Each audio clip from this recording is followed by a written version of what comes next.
Hi there and welcome once again to SLJ.com. I'm Jeff Hastings and this is an interactive whiteboard. Specifically, it's one of the Promethean ActivBoard 370 Pro Series boards. It's the smallest board in the series. There are 3 models available. This one at 78 inches is the smallest. Now, Promethean sells in the United States exclusively through resellers that work regionally.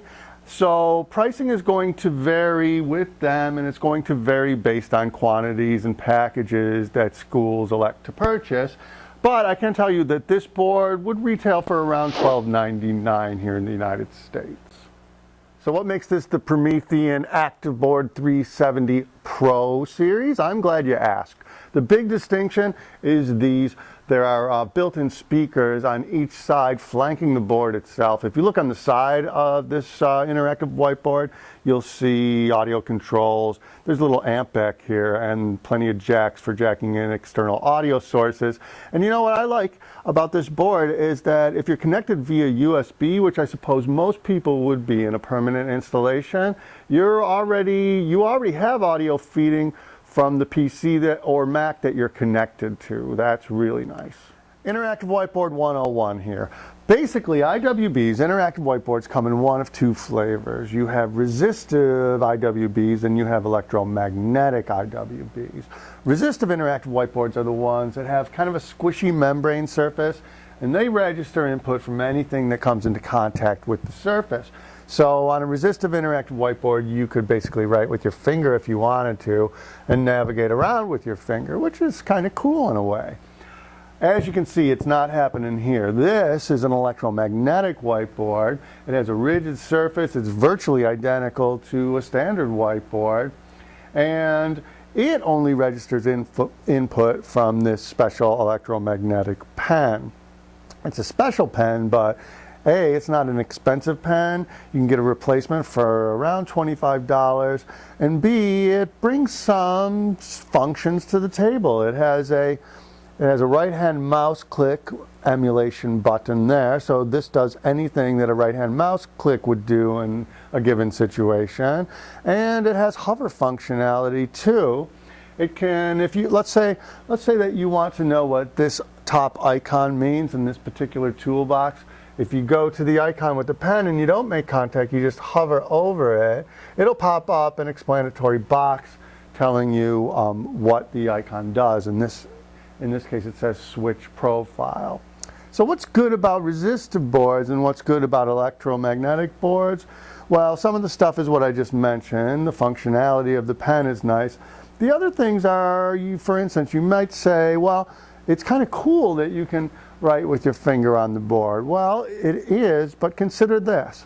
What if you had a bunch of primary students in your class, and let's say that a third of them lacked the fine motor skills necessary to be able to approach the board and write on the board without, for instance, putting the butt of their hand on the board, as is pretty normal.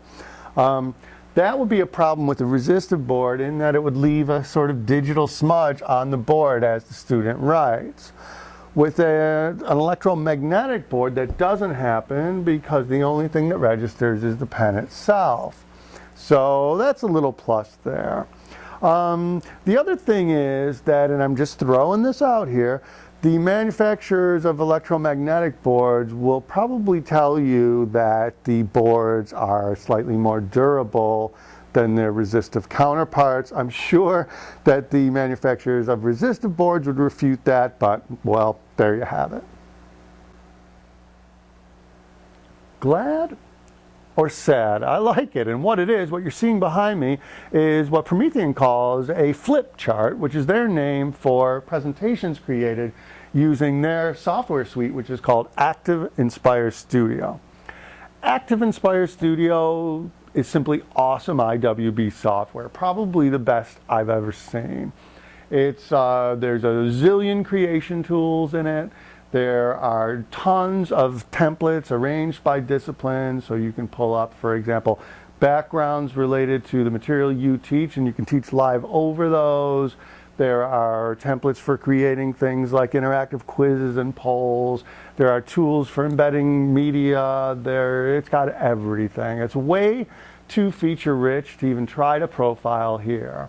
In fact, it's so feature-rich that I think Promethean representatives are aware that some of their newer customers, first-time IWB users especially, get a little intimidated by trying to figure out everything that it can do, which is why they often tell new users, don't try to create your presentations from scratch initially. Instead, go to our website called Promethean Planet and log on as a user there, and you can go in, join a community of, at present, over 500,000 whiteboard users.